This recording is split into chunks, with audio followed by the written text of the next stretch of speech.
opportunity to be part of this distinguished conference, conference that has rather distinguished professors.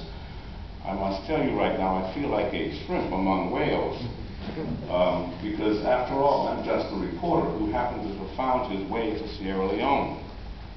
I also would like to thank the staff who assisted Joel in organizing this conference, because this is an important activity to begin a dialogue that will hopefully lead to the rebuilding of Sierra Leone, a country, as Chris mentioned and others will say, that has a very rich connection with the United States and coastal South Carolina and Georgia in particular.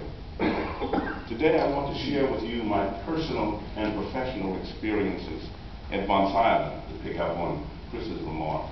As we know, that is a notorious slave fortress in the Sierra Leone harbor that for centuries shipped enslaved, captured Africans to South Carolina and Georgia. And today, its crumbling ruins speak of a very horrible past. But before I begin, I want to do something that I know this young lady is probably not going to appreciate, but I'd like to introduce to you my daughter, Adrienne.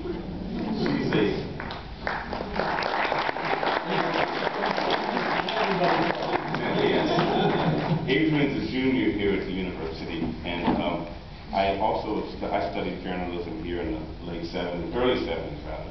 And she's a junior, she's majoring in media arts, and she wants to be a writer.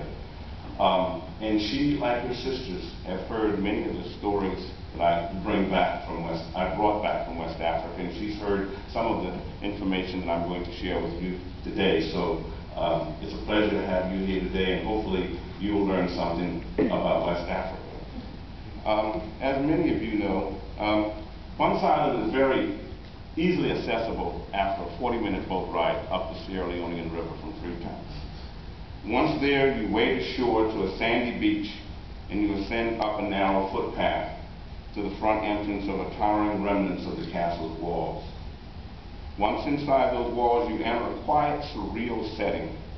This former British slave trading post was operated from about 1668 to 1807. The passage of time is obvious there. In spots along the wall, trees are growing out of the top of the walls, and their roots are spread along the walls to hold them upright. It appears peaceful today, but you know that centuries ago, men, women, and children laid awake at night wondering why were they there and what was going to happen to them.